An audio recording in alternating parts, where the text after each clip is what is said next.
हाँ हाँ। और ओम प्रकाश राजभर जी बड़ा बढ़िया कहते थे, कच्चा वोट और पक्का वोट। अच्छा, हाँ, कच्चा वोट कैसा होना चाहिए? कच्चा वोट मैंने बाटी चोखा कच्चा वोट और मुर्गा दारू पक्का वोट। अच्छा। हाँ, ये ओम प्रकाश राजभर जी अपने समाज के लोगों को बताते थे जी। कि कोई आवे और बाटी चोखा दे तो के कच्चा वोट समझिए, अच्छा। और मुर्गा दारू दे तो के पक्का वोट समझिए। जी। तो राजनीति में सब चलता है। और जुमला तो मान लीजिए ओम प्रकाश राजभर जी जुमलेकार ही हैं, जुमला बोल। नमस्कार, आप देख रहे हैं काशी उजाला न्यूज। आज हमारी बात नेशनल इक्वल पार्टी के राष्ट्रीय अध्यक्ष नेता शशि प्रताप सिंह से बात होगी। और आज का मुद्दा है कि 2024 का चुनाव का जो बिगुल फूंका गया है, उसी पे हम चर्चा करेंगे माननीय शशि प्रताप जी से। सर नमस्कार। जी नमस्कार। सर, अगर देखा जाए तो आज का जो चुनावी मुद्दा है, बेरोजगारी, महंगाई, संविधान बदलने की बात, इस पे चर्चाएं लोग कर रहे हैं। जिस जगह हम जा रहे हैं, चाय की दुकानों पे बात हो रही है तो केवल यही बात मुद्दा उठ रहा है। क्या कहना चाहेंगे इस पे? देखिए, ऐसा है कि अब जो चुनाव है उसका सिस्टम बदल गया है। अब चुनाव में 4 प्रकार के वोटर हो गए हैं। जी। एक वोटर वो है जो किसी पार्टी से समर्पित है। जी। एक वोटर वो है जो किसी व्यक्ति से समर्पित है। एक वोटर वो है जिसको किसी मुद्दा से नहीं मतलब है, उसको माल से मतलब है। जी। हाँ, और एक वोटर वो है जिसको न मुद्दा से मतलब है, न संविधान से मतलब है, न देश से मतलब है, न देश में के प्रधानमंत्री या न प्रत्याशी से मतलब है। उसको मुर्गा से मतलब है और संजा के दारू से मतलब है। दारू से मतलब है। तो अब का चुनाव, पहले के चुनाव में बहुत चीज़ें लोगों के अंदर थी, लेकिन अब का चुनाव जो है, प्रत्याशियों ने जो जो चुनाव जीता, वो जीतने के बाद जब जनता के बीच में नहीं दिखता है, जी। तो जनता कहती है कि इसको वोट दिए और यह हम लोग के बीच में 5 साल तक आया नहीं, चाहे कोई भी हो। जी। तो जनता भी देखिए अब समझदार हो गई है। जनता भी अब इस बात की चर्चा करती है कि अरे हम लोग वोट देते हैं, ये लोग जाके दिल्ली में लखनऊ में मज़ा लेते हैं, यही है ना। जी। तो हम लोग भी आ गए हैं चुनाव में, अब हम लोग भी मज़ा लेंगे। तो आप समझ लीजिए एक तरह से कि प्रत्याशी अगर दमदार और मालदार नहीं है, चाहे वो किसी भी दल का हो, जी। मालदार भी होना चाहिए, दमदार भी होना चाहिए, तब तो जनता को एक बार झुका सकता है, जनता को माल से दमदारी से अपनी तरफ कर सकता है, आकर्षित हो। हाँ कर सकता है। और नहीं तो फिर तो चुनाव है, चुनाव में जो जैसा किया है, जो जैसा करेगा और जो जैसा कर रहा है, जी। उसी पर जनता भी वोट देने को तैयार है। हम भी घूम रहे हैं, जगह जगह जा रहे हैं, लोगों से चर्चा परिचर्चा सब हो रही है। देश हित की बात, विकास की बात, इस सब से बहुत लोगों को मतलब नहीं है। जी। कुछ लोग का कार्ड से लिंक है या वोटर लिस्ट से लिंक है, आपके खाते में 1000 रुपया भी आ जाएगा। तब हम बता रहे हैं 99% वोटिंग होगी और स्वच्छ और स्वस्थ रिपोर्ट आएगा कि सही में जो जनता है वो जनता किसको चुन रही है। सर, अगर देखा जाए तो आप 17 साल तक ले सुहेल देव भारतीय समाज पार्टी का सेवा किए, लगभग 17 साल।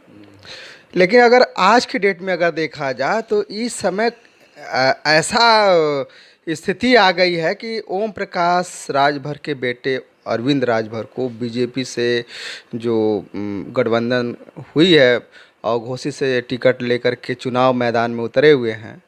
लेकिन बड़ा शर्मिंदा की इस बात पे हम कहना चाहेंगे कि जो डिप्टी सीएम, जो उत्तर प्रदेश के डिप्टी सीएम हैं ब्रजेश पाठक, कितने देखा जाए तो बड़े हमको कहने में शर्मिंदा भी आ रही है कि अरविंद राजभर जी को अगर कहा जाए तो गिराने का काम किए हैं।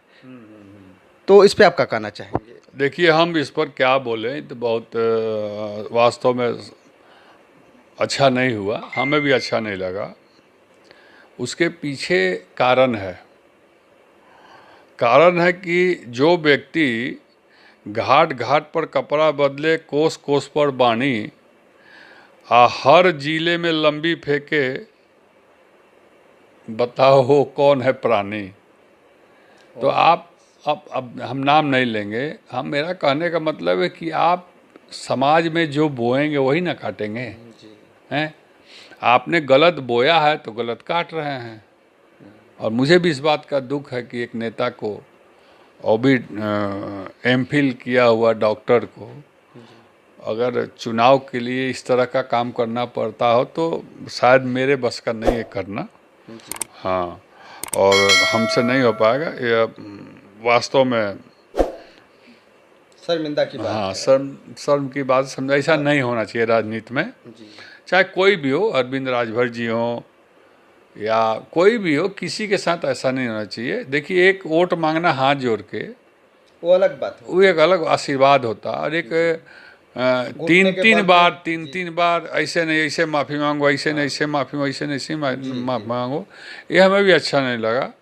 और मैं पुराना कुछ बदला लेने की नहीं, क्या बदला लेंगे लोग। देखिए, कुछ पीछे दिनों में कुछ माननीय ओम प्रकाश राजभर जी से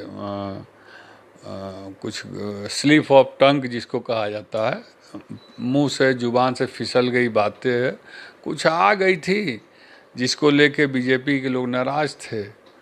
तो भाई, अब चुनाव जीतने के लिए तो साम दाम दंड भेद अल बल कल छल सब लगाना पड़ता है। तो उसी कड़ी में अरविंद जी ने ऐसा किया है, तो उसको दूसरे नज़रिए से नहीं देखने की ज़रूरत है। ठीक है, एक तरफ अगर एक तरफ देखा जाए तो जो मथुरा के हेमा मालिनी हैं, सांसद हैं, तो उन्होंने हेलीकॉप्टर से उतर करके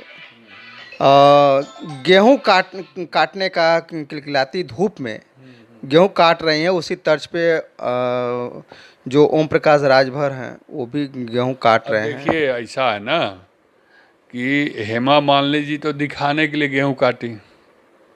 हेमा मालिनी जी तो गेहूं के खेत में कभी गई वो नहीं की होंगी।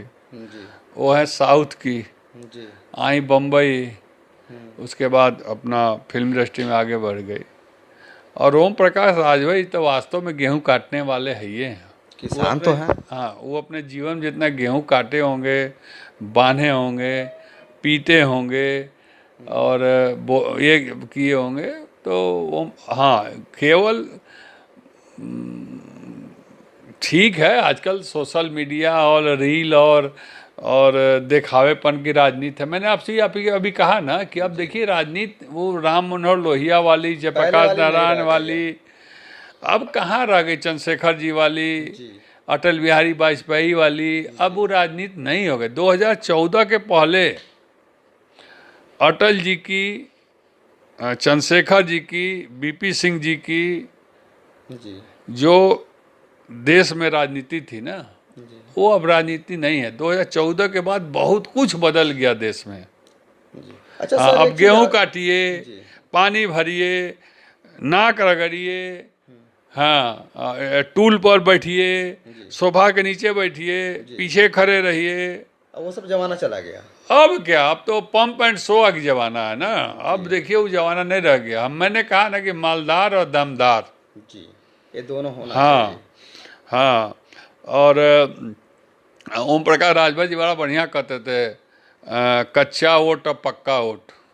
अच्छा। हाँ, कच्चा वोट कैसा होना चाहिए? कच्चा वोट माने बाटी चोखा कच्चा वोट और मुर्गा दारू पक्का वोट। अच्छा हाँ, एवं प्रकार राजभर जी अपने समाज के लोगों को बताते थे जी। कि कोई आवे और बाटी चोखा दे तो के कच्चा वोट समझिए, अच्छा और मुर्गा दारू दे तो के पक्का वोट समझिए। तो राजनीति में सब चलता है। और जुमला तो मान लीजिए ओम प्रकाश राजभर जी जुमलेकार ही हैं, जुमला बोलते ही हैं। तो अब राजनीति 14 के बाद बदल चुका है। लेकिन सर अगर देखा जाए तो भाई राजनीति हमारे जो पूर्वांचल की जो रणनीति तैयार हो रही है, क्या लगता है कि पीडीए और बीजेपी के बीच में कितने सीटों का अंतर होगा? 50-50 में तो पहले ही बोला हूँ। देखिए पूर्वांचल में 50-50 रहेगा, आधे याद जी। आधे याद पे अखिलेश यादव जी रहेंगे, आधे याद पर